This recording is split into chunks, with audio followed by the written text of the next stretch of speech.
Report with Sam Seder. The destiny of America is always safer in the hands of the people than in the conference rooms of any elite. Sam Seder. They are unanimous in their hate for me, and I welcome their hatred. We must guard against the acquisition of unwarranted influence, whether sought or unsought, by the military-industrial complex. The Majority Report with Sam Seder. If I get the feeling you've been cheated.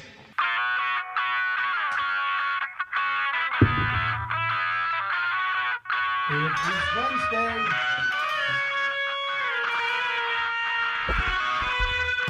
It is Wednesday, February 1st, 2023. My name is Sam Seder. This is the 5-time award-winning Majority Report.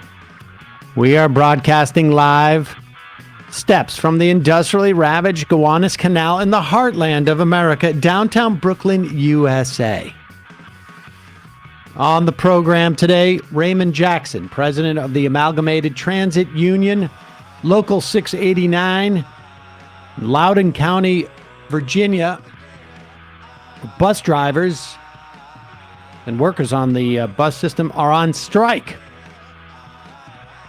Then, Helena Bottemiller Evich, founder of the publication Food Fix, and what's going on at the FDA and this recent finding that there's lead in a lot of baby food.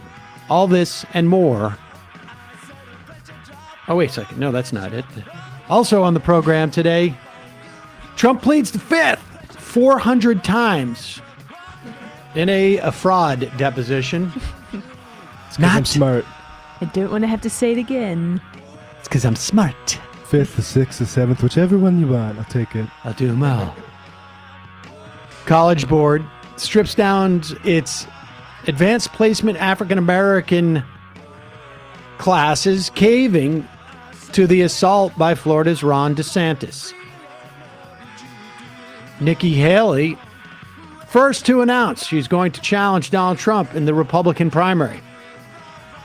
White House maintains no negotiations on the debt ceiling because basically Kevin McCarthy still can't figure out what they're going to ask for. New York Governor Kathy Hochul sides with corporate lobbyists and vetoes the Grieving Families Act. Cops who killed Tyree Nichols have records of excessive force. Surprise, surprise.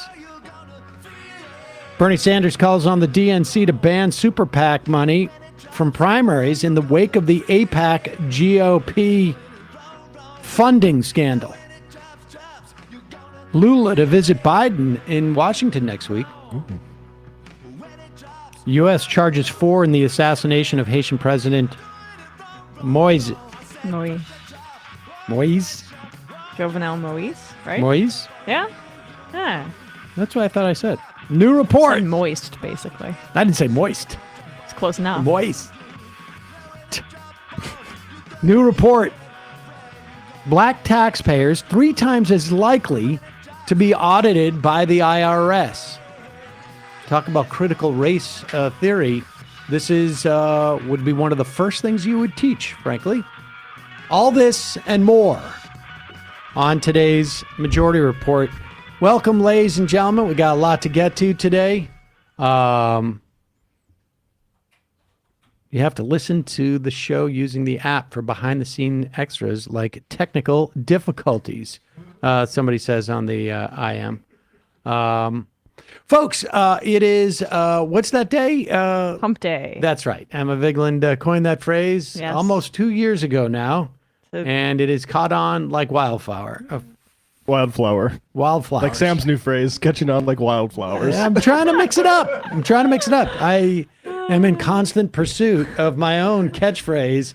Every Wednesday I get reminded about how you'll never be me. I've been doing this for 18 years and I have never had a catchphrase.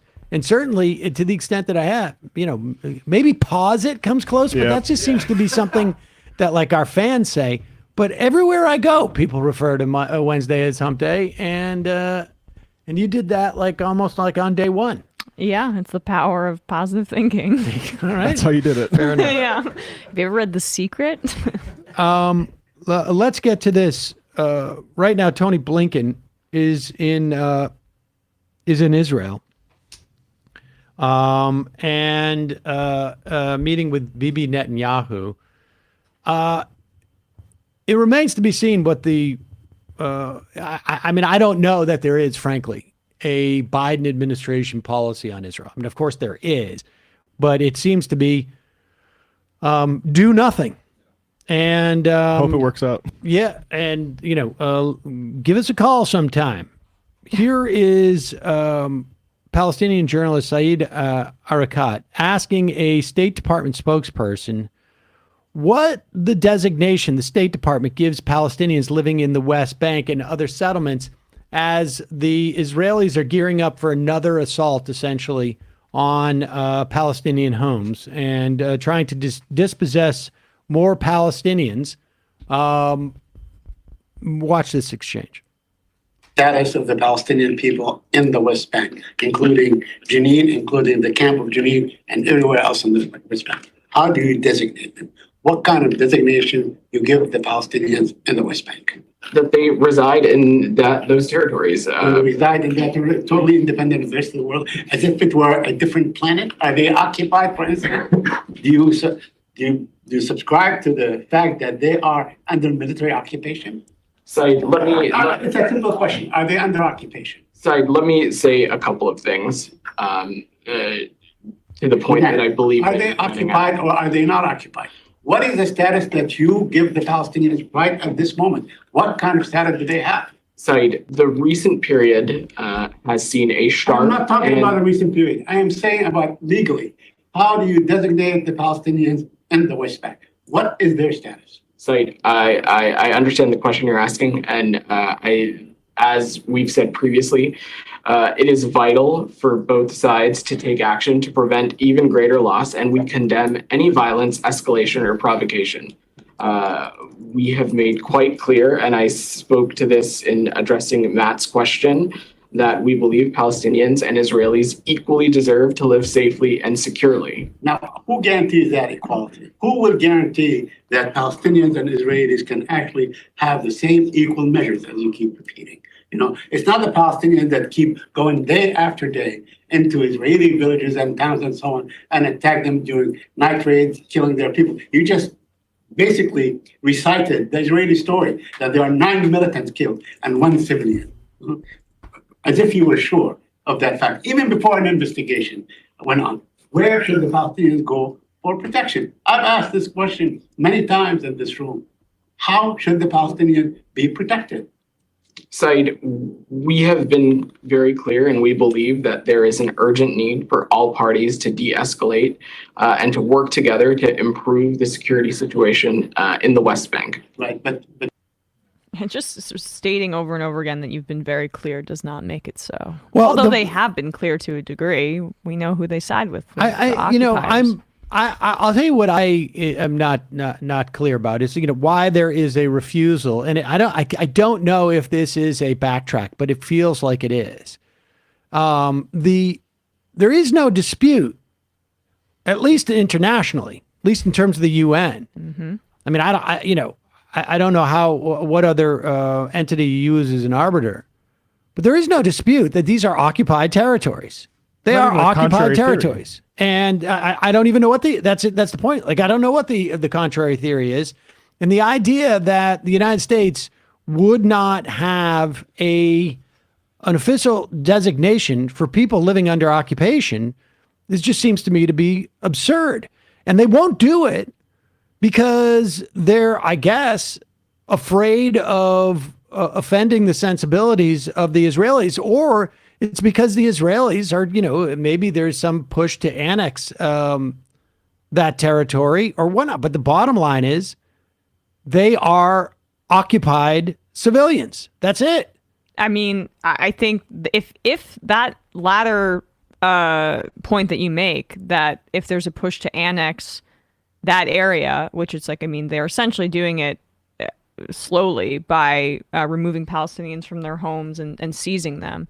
the fact that the United States is choosing not to recognize that as an annexation and as an occupation first would be catastrophic. That's what this journalist is pleading for them to do, to just take a stand and reiterate the facts on the ground as they are. But he's very carefully reading off a paper, probably trying not to mess up any talks with Blinken and Netanyahu and this new far-right government, but this is the exact time that the United States has to stand against it. I also think that the problem is that it is hard to square the U.S. Involvement in Ukraine with their lack of involvement with the occupation of Palestinians.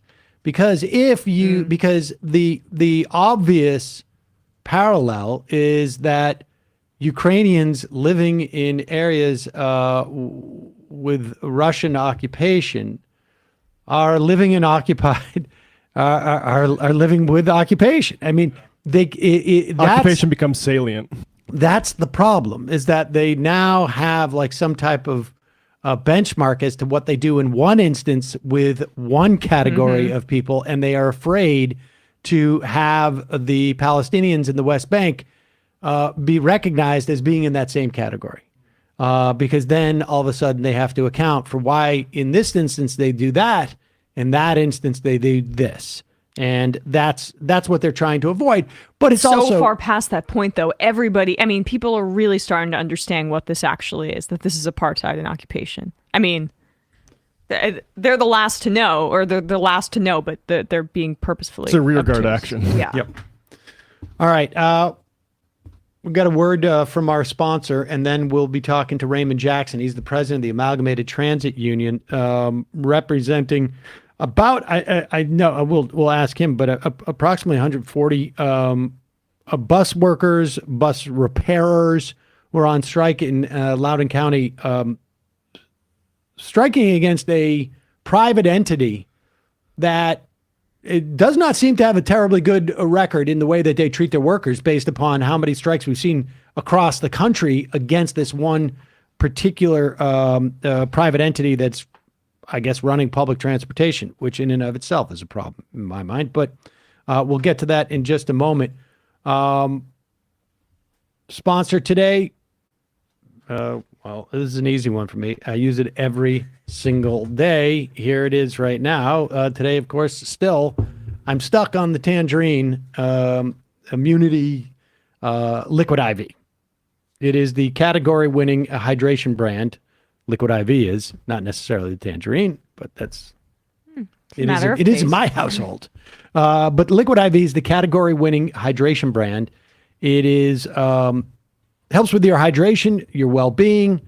The hydration multiplier they have is the one product you're missing in your daily routine. In just one stick, you get 5 essential vitamins: B3, B5, B6, B12, and vitamin C. And you are hydrating 2 times faster than water alone. Because of its minerals and vitamins, just the uptake into your bloodstream is greater. Use Liquid IV first thing in the morning before a workout, or when you feel run down, or after a long night out. I use it on long flights and also daily during the show. Liquid IV, you get 3 times the electrolytes of traditional sports drinks. It's non-GMO. It's free from gluten. It's free from dairy. It's free from soy. Plus, Liquid IV is on a mission to change the world. Company has donated over 25 million servings in 50-plus countries around the world. Like I say, my favorite right now, Tangerine. In the past, I've gone heavy into the matcha sort of energy booster. Mm-hmm. I recently got the apple. I saw that over there, apple pie. No, not apple pie. This is a different one. This is like the sour apple. That one of my favorite actual apples. I think it's the Envy. Is it the Envy? No. What's the name of that? I can't remember off the top of my head. But nevertheless, they have great flavors: lemon, lime, pina colada, tropical punch, watermelon, which is big around these parts, particularly in the summer. Acai. Mm-hmm. Berry, which I know is your favorite. Yes. Grab your Liquid IV in bulk nationwide at Costco, or you can get 20% off when you go to liquidiv.com. Use the promo code MajorityRep at checkout. That's 20% off anything you order when you shop Better Hydration today using the promo code MajorityRep at liquidiv.com. Great way to keep yourself hydrated. Helps me during the winter too, actually. Surprising because everything gets so dried out because of the heat. All right, we're going to take a quick break. When we come back, we'll be talking to Raymond Jackson, president of the Amalgamated Transit Union, Local 689. We'll be right back after this.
We are back. Sam Seder on the Majority Report here with Emma Vigeland. Joining us now, Raymond Jackson, president of the Amalgamated Transit Union, Local 689 in Loudoun County.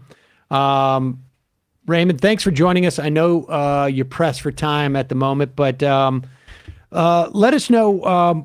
You guys have been on strike for 3 weeks. We're talking about 130 workers. Give us the background and the context of what's happening with this strike. So we started negotiating with this company a while ago. Matter of fact, ever since the company came in, it's been a struggle just trying to deal with the company. One of the first things they did when they came in was not recognize the union. Then they made us go through the whole process of voting all over again for recognition, filing the paperwork. We did all of that. We got the recognition. The members said, yes, they want Local 689 to represent them. Once they got in, one of the first things they also did, after making promises not only to the union and to the county about the workers, their wages and benefits, 6 weeks later, they cut them. They cut the workers' wages and the workers' benefits. Now, here's what's funny about that. And I ask the question all the time. Whether you want to believe it or not, we're still operating in a pandemic. Since March of 2020, bus operators, train operators, station managers, because I pretty much represent the majority of the transit workers in this region. And we seem to forget about like the people who clean up the stations, the people who clean up the bus depots and things of that nature, all out in front of the public. We were the ones who made sure that your family members, if they caught COVID and needed a Metro Access van or a bus or a doctor or a nurse or anybody needing food or anything, we were the ones who took you where you needed to go. We didn't complain, and if you ask our members, some of them would even say, I didn't sign up for this, but they stood up. And for you to cut out health benefits in the middle of a pandemic speaks a lot to your character as a company. But that's how we got to where we are. We've been negotiating with the company for over 6 months, and it pretty much was we were negotiating against ourselves. We'll put something on the table, they reject it. And if they did come back with something, and you all know in this country, the inflation rate, for what they wanted to pay these people, these workers couldn't buy a dozen of eggs, And I'll say was most shameful about the whole thing is Loudoun County is supposedly the richest county in this country. Yep. Yeah, that's my understanding. Is it's one of the like the median income there is if not the highest, one of the highest in the country. My understanding too is that you lost a lot of not necessarily in that specific local, but across your union, you lost a lot of members during COVID. And one of the things my understanding is too is that the one of the big issues here is the amount of shifts that people are having to work. Can you speak to that issue? So just speaking to like one of our drivers who he tells, and I'm still trying to wrap my head around how he's doing it, but he may be working anywhere from 80 to 100 hours a week. Man, that's 2 jobs. That's 2 full-time jobs.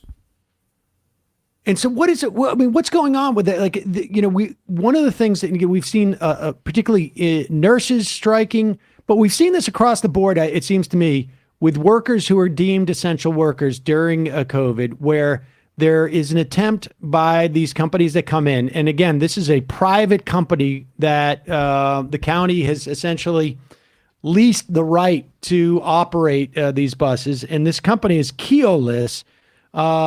They come in and they attempt to basically limit the number of employees that they have as a way of cutting costs, essentially upping, productivity from these people and basically driving them into the ground.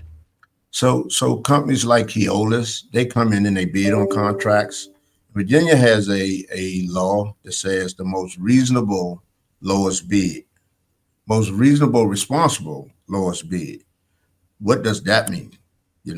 So now they'll come in and they'll bid on these contracts, and now, you at a car auction, you're bidding against each other to buy the car. Well, this work totally different from that.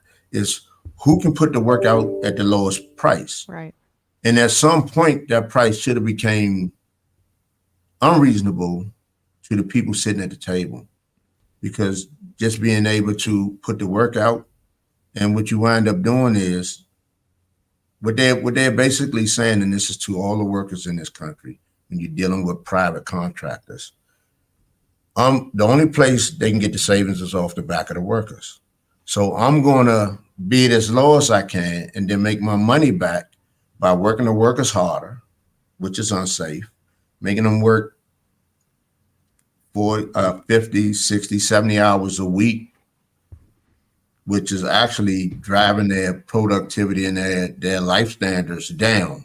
Although you're getting a little overtime, but in order for you to make what would be a reasonable living, you have to work 60, 70, 80 hours a week just to get what should be a normal paycheck for 1 week. So they'll come in, and I've been doing this for years. They cut corners, they cut safety.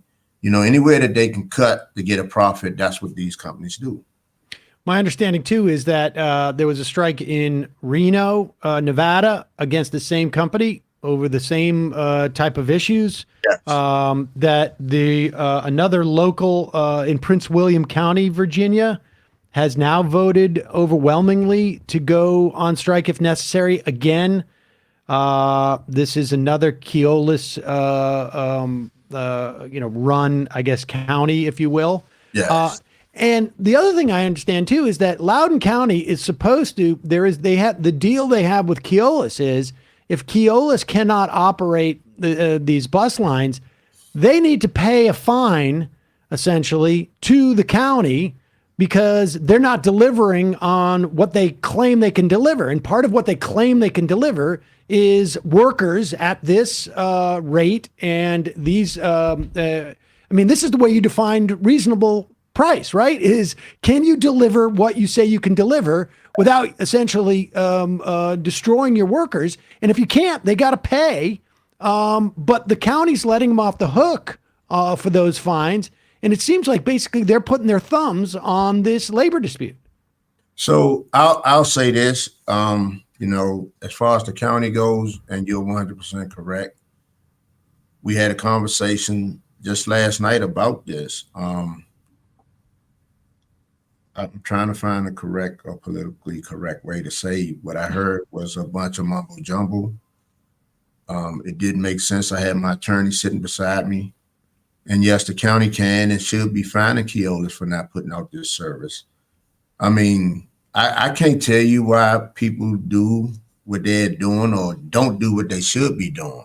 I can say this, and you speak about the nurses and everything else that's going on across this country with essential workers, because when it came time, we stepped up. Essential workers across the board stepped up, from the grocery store workers to the pharmacy workers to even the person who cleaning the rooms at the hospital after someone died of COVID. Somebody had to go in there and clean up. You know, these are the people who we don't see. We see the firefighters, we see the police officers, you know, and now we see the doctors and the nurses. But what about the rest of us, like the transit workers? And now you have nurses across the country going on strike because we're fed up and we're tired. We are no longer willing to just put up with the treatment of somebody. I mean, I just saw a statistic that said America has more billionaires now since the beginning of this pandemic, than they ever had. So what you're seeing is businesses are getting richer, and they're getting richer on the back of the working class people like myself and you all. And all we're saying is, we're not trying to stop you from becoming rich. It's a democracy. That's what we do here in America. But we just want our fair share. You're no longer going to get it off of the workers' backs in this country anymore. And this is the message we're sending to Keolis. And then ask yourself this question. Just in this region alone, every Keolis property that they have, which is the one in Prince William that you mentioned, the one in Loudoun County, and you spoke about the one in Reno. It got to be a problem with the company. It can't be a problem with these different unions, you know. It got to be a problem with this company and the way that they do business. And the way that they do business is about their profit margins. I mean, it's also, frankly, an indictment of the idea of privatizing these things, because you could either pay the workers who are actually doing the work, or you could have to slice off some for shareholders and for C-suite people and board of directors, so they can all get their cut, and they're actually lending very little to the process here. And you know, our audience, big fans of public transport, want to thank you for the work you've been doing. What can folks do if they live in Loudoun County to support you guys? What can they do if they live outside of Loudoun County? I mean, across the region, we're out on strike. We need help. You know, to be honest, if you can come out and just come out and get these people on this line encouragement. One thing that they do when you go out on strike is you lose your health benefits. So we're starting a fundraising page for these workers, so that, I mean, the union can only do so much, you know, and we need other people in the region to step up. Some of the things you can do is call the politicians out in Loudoun County and ask them to make their contractor come back to the table and do what the contractor is supposed to do, and that's bargain in good faith. We've, you know, man, I can speak all day about this. We've done any and everything we can, and like I say, we've pretty much been bargaining against ourselves at the table. So anybody that's listening or can hear us, I'm asking you all, reach out to the politicians in Loudoun County, have them hold their contractor 2 feet to the fire. And if you can come out, you know, donate some food, anything you can. The workers are out there every day, 3 o'clock in the morning to 3:30 in the afternoon. Rain, sleet, snow, hail, they're out there and they're marching. And I'm so proud of them. Do you have a strike fund or any kind of link where people can go to? We can put it in the description. So I will send it to you all. We're actually putting it together now. We had some ATU members from New Jersey and New York come out Monday, and they donated. So we're actually putting that fund together now. To be honest, we didn't think that we would be out this long. January in the cold. we thought that this company would show some type of humanity. I don't know why we thought that, but we thought that they would. And it's funny that even some of the basic things that we're asking for, they give to the workers in France. Yeah, this is a French company. That occurred to me too as I was reading into this. We know, I mean, look, the bottom line is these companies are going to get away with what they can get away with. And if they can get away with something different here than they get away with in France, they're going to do it. And unless, without you guys, being able to fight this, they'll get away with what they can get away with. And so hopefully folks out there will bring you some more support, and we wish you the best of luck. I know you got you're pressed for time, so we'll let you go. But Raymond Jackson, maybe you can come back and give us an update in a while and see how you're doing. I would love to, Sam, and let me, if I can, and I explained to you all before we came online. Also represent the WMATA workers. We had a member this morning who was shot. I need to get over there to the location so that I can find out what's going on with them. But I would plead to anyone, again, within the sound of my voice, reach out to your local politicians. The crime in this region is starting to be uncontrollable. You have workers who can't even come to work without being shot. That's a problem. All right, Raymond, we really appreciate your time today. And you'll send us those links. We'll put them, we will post them. I'll make sure you get them. And Sam, thanks for having me. All right, thank you, Raymond. All right. All right, folks, we're going to take a quick break. When we come back, we're going to be talking to Helena Bottemiller Evich. She's the founder of the publication Food Fix. She's going to talk to us about the what's going on at the FDA and the recently announced plan to limit the amount of lead and other heavy metals in baby food. I know that is an infringement upon a lot of people's freedom, but hopefully we can do something about that. We'll be right back after this.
We are back. Sam Seder, Emma Vigland on the Majority Report. I want to welcome to the program Helena Bottemiller Evich, founder of the publication Food Fix and a contributor to Politico. Helena, welcome to the program. Thanks for having me. Let's start with, there was we're just, I guess, a day or two away from, we just saw a sizable reorganization at the FDA. What? Tell us about that. I'm curious as to like how long has that need been building? What was the reorganization about? Yeah, a lot of people, I think a lot of consumers and eaters have not really been fully aware of sort of the problems facing the FDA when it comes to their regulation and oversight of food. But really, over the past year, we've seen a lot of scrutiny over the FDA's handling of food safety, of nutrition, the infant formula shortage crisis, reports of illnesses and deaths among infants really brought this into the national media. And so the FDA has been under a lot of pressure to have better leadership, to have a better structure in place. We didn't know who was in charge of food. That there was a decentralized leadership structure there, which created power struggles and slowness in decision making. And so the reorganization FDA announced yesterday is really aiming to try to put someone clearly in charge of food at the agency and try to centralize some of the decision making. It's gotten mixed reviews. A lot of people don't think it went quite far enough, but it is a big change.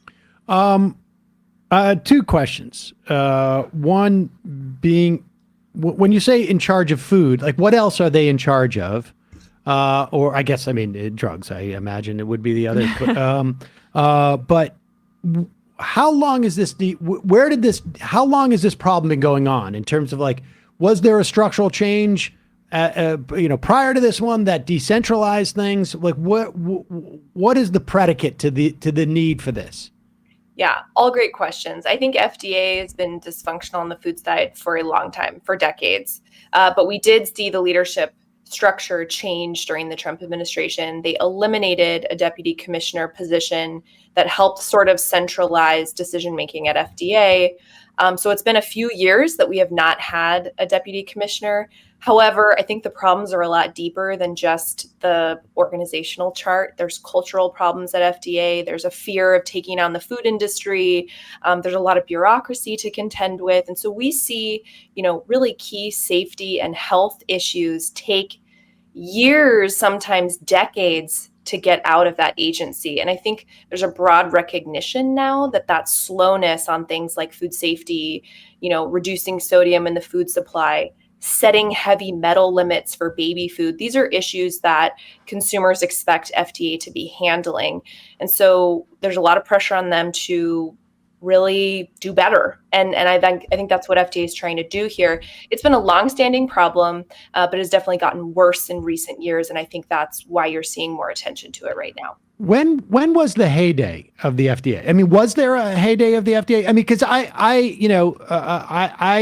believe, and and I come with my priors, that during a Republican administration, generically speaking, but I would imagine particularly one who announced very early on their agenda is to deconstruct the administrative state. I mean, that's a quote from Steve Bannon when he was still an advisor to Donald Trump, or an official advisor. That they do that when they come in. I mean, that's their agenda in the administrative state. The FDA would be one of those Food and Drug Administration. When was the heyday, and how much of this sort of these problems, and I do get the sense that there's been long time problems with the FDA and shortcomings, but we can go in one direction or the other in terms of attempting to fix those. When was the heyday, and how much of a setback was it during those 4 years? Yeah, I think that's a great question. When was the heyday? I think, if you look back over a century of food regulation, we have come a long way in terms of getting like fraudulent products off the market and creating, basic standards. But we still see a lot of foodborne illnesses. We still see diet-related diseases be the number one, one of the leading causes of healthcare costs. So there's still really major problems that need to be addressed. I think it's a little bit simplistic to just look at what happened during the Trump administration and see that as too much of the real source of the issue here.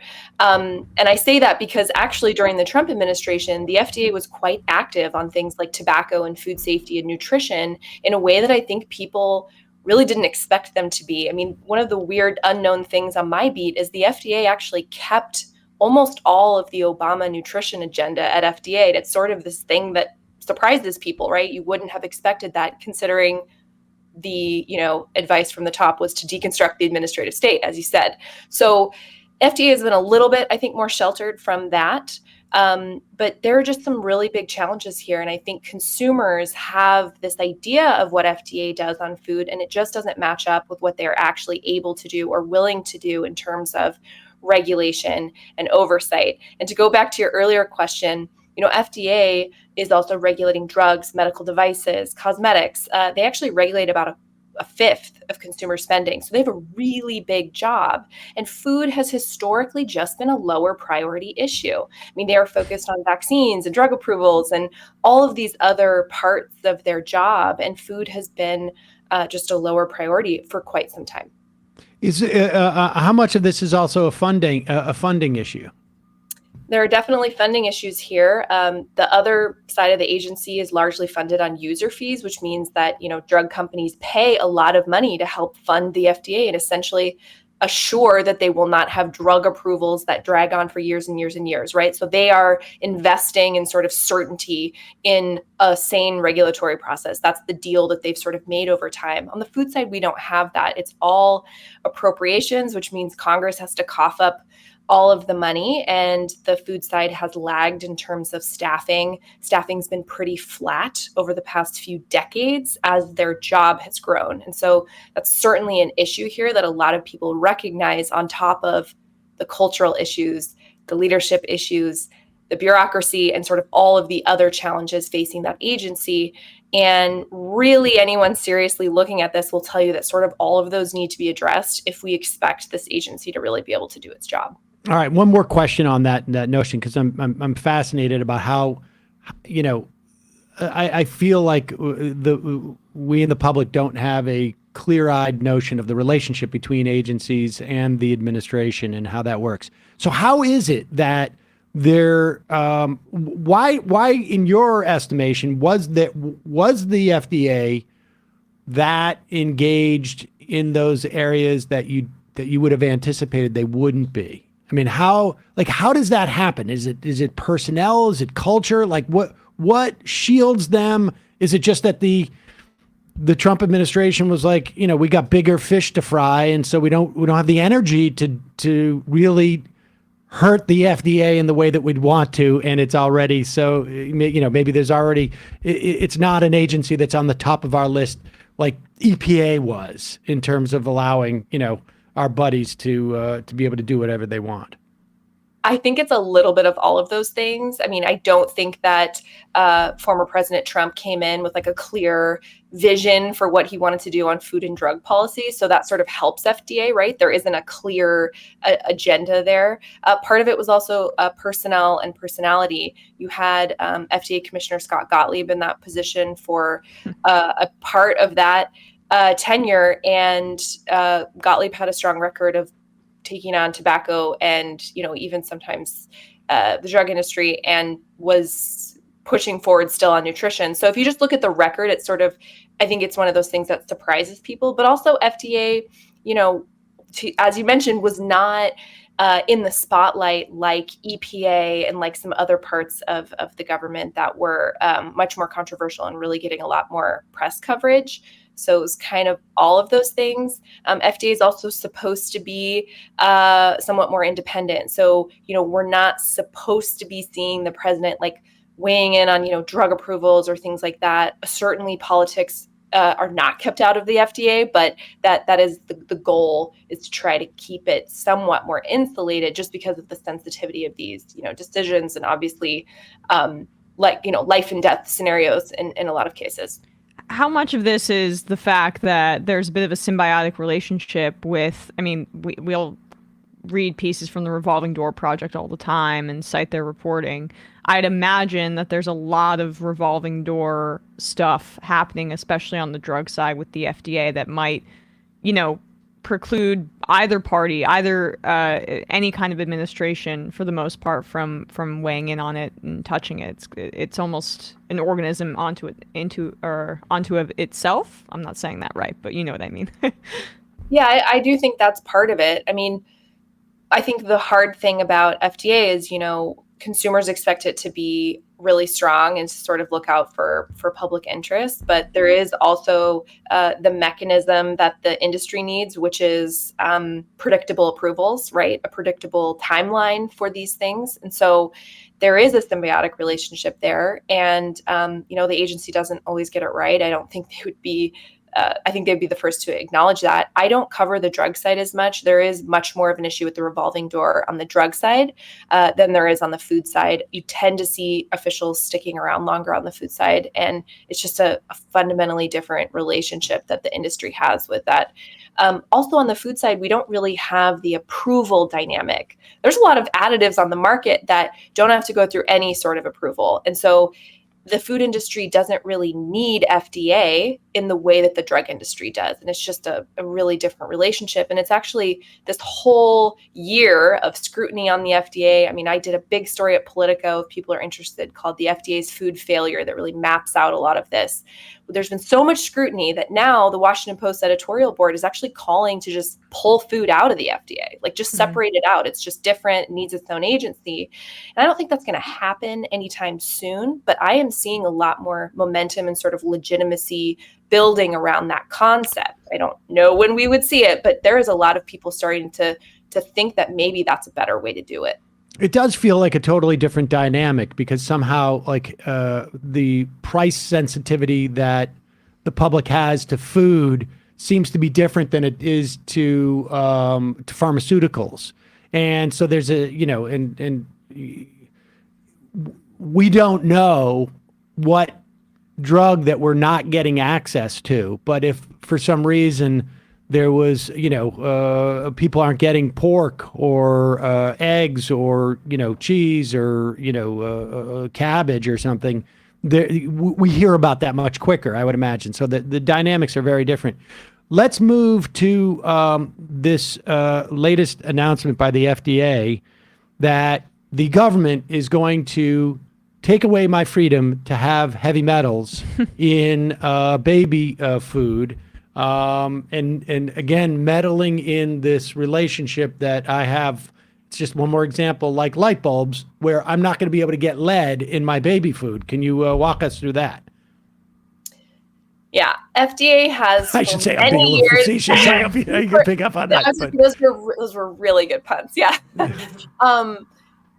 FDA has been under pressure for several years from consumer groups to set standards for heavy metals like lead and cadmium, arsenic, other toxic elements in baby food. So we have not had standards for baby food. We have had some limits for rice. Arsenic is a particular issue in rice, which is a problem when you're doing rice cereal for infants. And so other than rice, we really hadn't had standards, and the FDA just set forward voluntary but serious. The industry is expected to comply with these lead standards for different types of baby food.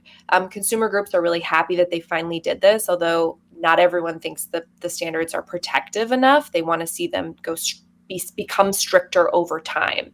So one of the problems with lead and other heavy metals is that they're environmental pollutants. So, lead, we're paying for this burning of lead gasoline we did a long time ago, adding that to soil, adding that to the environment.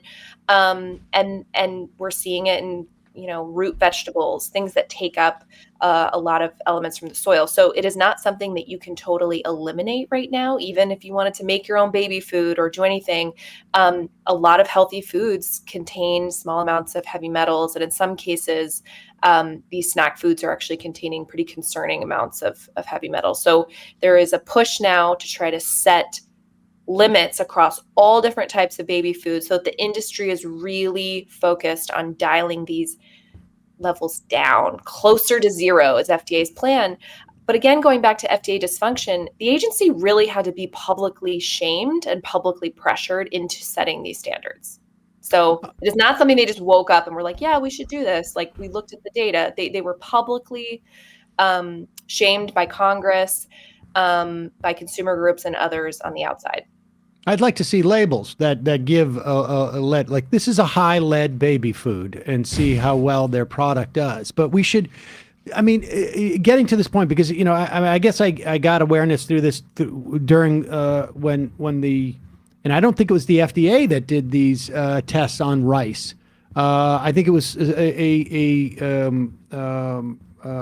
not-for-profit advocacy group, if I remember correctly, but I'm not 100% sure on that. And they found that actually brown rice tended to be planted in areas that would, and more susceptible to more uptake of arsenic.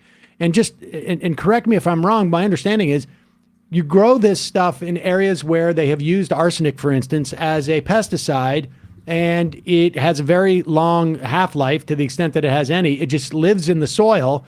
It gets uptake by certain vegetables, like root vegetables, like you say. Like I know, like sunflowers do this quite a bit, actually. And rice absorb this stuff into them. So when the FDA says, "All right, here are the standards that we want to set," and we're drawing attention to your products more, and it's voluntary, but it's going to mean that there's more awareness of the lead in your, given product, or based upon what you're using. Does the company then have to make a decision? Okay, we can no longer grow the rice that we're using in this baby food, for instance. I'm just using this as an example because I don't know the specifics, but we can't grow it in either this area of the U.S., but it's probably more than likely like we can't get it from China anymore, or we can't get it from this other country where they had no regulations whatsoever as to what they could use for pesticides or insecticides or whatever, and their soil is just tainted, and we need to find a different place. That's going to cost us money. Is that basically the dynamic that we're looking at? Yeah, it is that dynamic, but it is really forcing the industry to think, are there things we could be doing? Could we be sourcing sweet potatoes from a field one over that just had lower heavy metals in the soil? Are there things that growers could be doing to reduce this? This is a question for the Agricultural Research Service over at USDA. This is something that is solvable with many people focusing on it.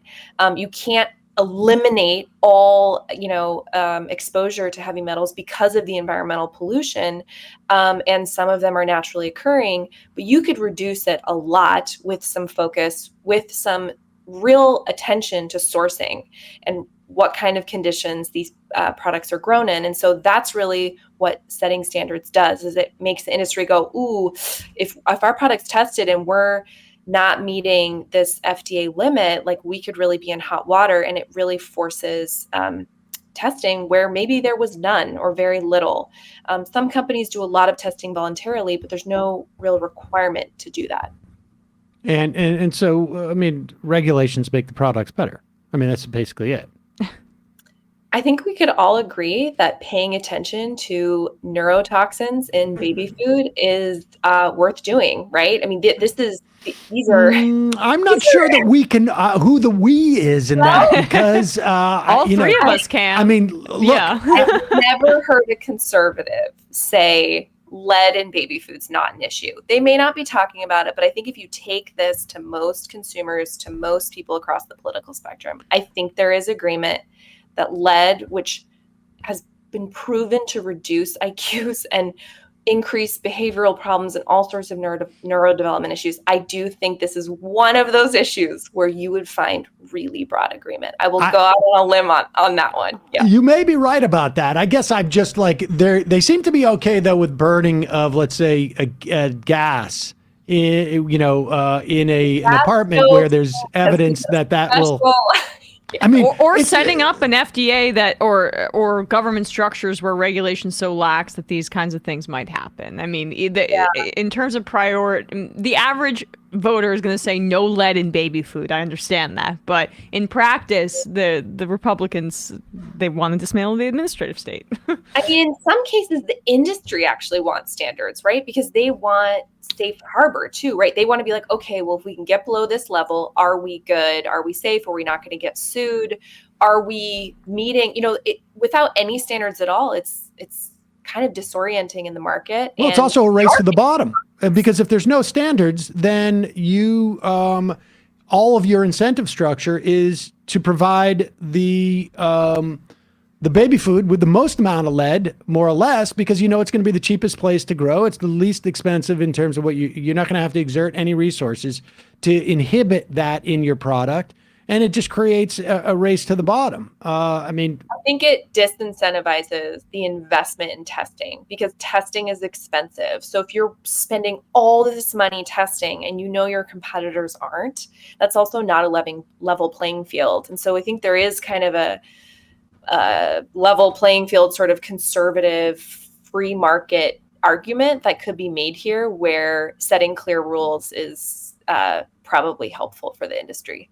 Right. But of course, setting rules is not a free market concept that they would accept. But putting that aside, are there other things that you see out there that have yet to reach the level of the concern in terms of, or the response that we've seen in terms of lead? In other words, I imagine for some time there has been an awareness within your circles that lead and heavy metals in baby food has been a problem, and at one point it reaches the level where the FDA has to. What is the other things that you see on the horizon in terms of issues like that?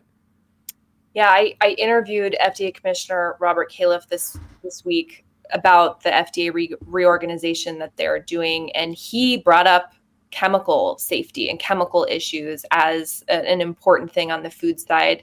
And I think he raises a salient point, which is that we're seeing a lot more press coverage and research studies on things like PFAS or PFAS, the forever chemicals that are common in like non-stick applications.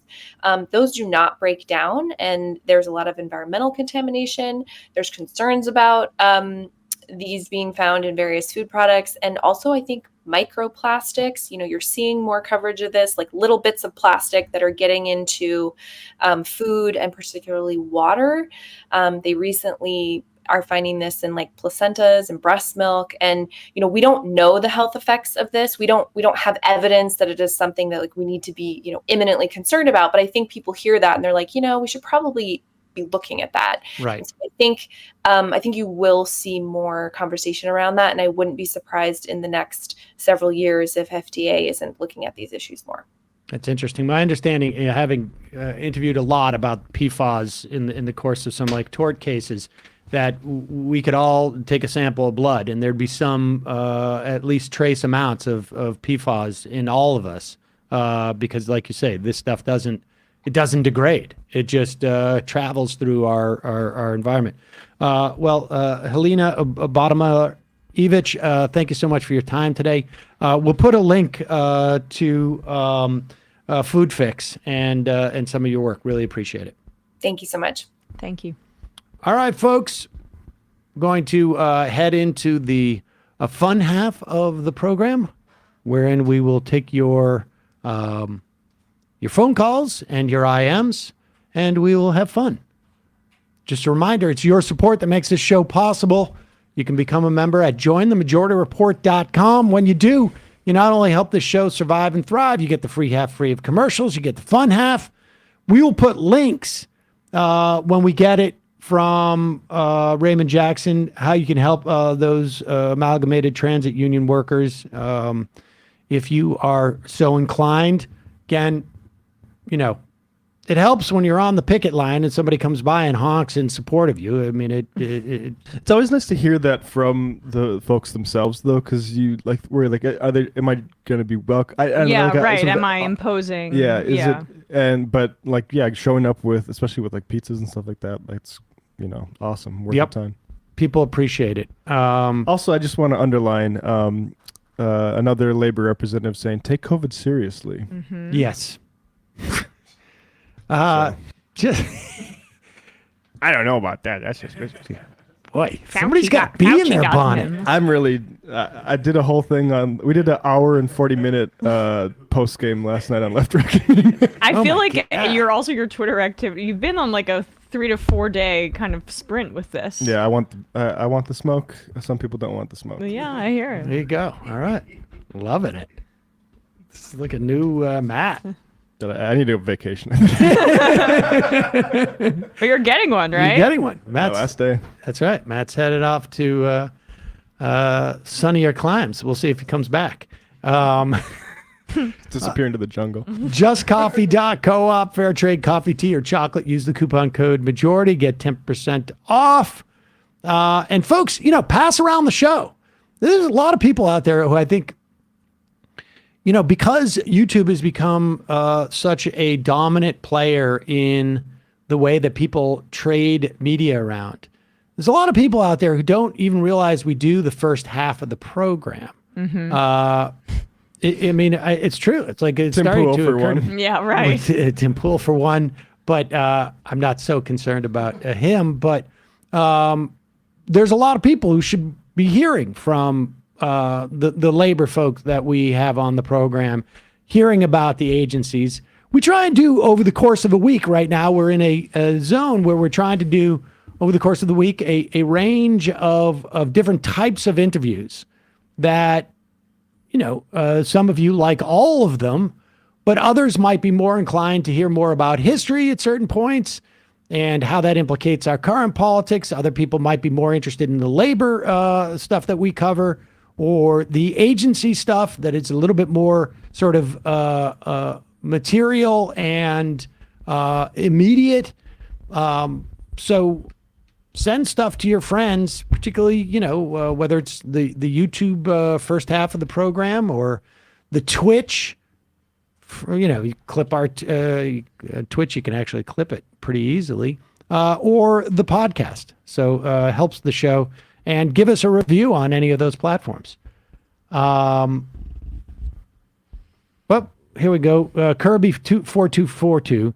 I'm a water researcher at the University of British Columbia, and to give some hope about PFAS, we're making pretty big strides in dealing with it on an environmental level and medical level. Thanks to massive media coverage, unions were able to get PFAS out of firefighter coats, and fast food companies got pressured into using different materials in their packing. Media hype matters for science. Great. Emma. Yes. What's happening with ESVN? Well, the goat! The goat! Yikes. We'll talk about that tomorrow. Who's he talking about? Brady retired today again. Oh, she knew who I was talking about. Is Brady retired? Yeah. Asterisk. We'll see. Yeah, I think it's for real this time. Good thing he blew up his marriage for this. But I don't know why. I just can't stop hating him. But we talk about Brady hate and more on youtube.com/ESVN show. A lot of coaching news to get to tomorrow. Oh, yes. Yeah. And Sean Payton bombshell. So we're not doing the show today, even though there was a lot of breaking news late afternoon. Today, we'll do it tomorrow. Touch on Sean Payton, touch on D'Amico Ryans going to the Texans. Why that's an interesting situation. He got a 6-year deal, so hopefully that gives him some security because that ownership group sucks. And more, youtube.com/ESVN show. And on the Matt Leck Media. Like I said last night, talked about Jimmy Dore for a while in the post game. Patreon.com/Left Reckoning. In the first half, we talked to Matt Huber about climate change and class politics. And David, you never guess what the last state to have a COVID emergency active is. Texas. Maybe Emma would guess. Never is probably too long. Who is that used? You might have told me about Who it. is that used against is really the question, right? Yeah, well, people can guess. All that disease coming across the border. Yeah. Yep. And so we talk about that. Patreon.com/Left Reckoning to get access to that. 646-257-3920 is the number. See you in the fun half. You are in for it. All right, folks. 646-257-3920. See you in the fun half. Are you ready?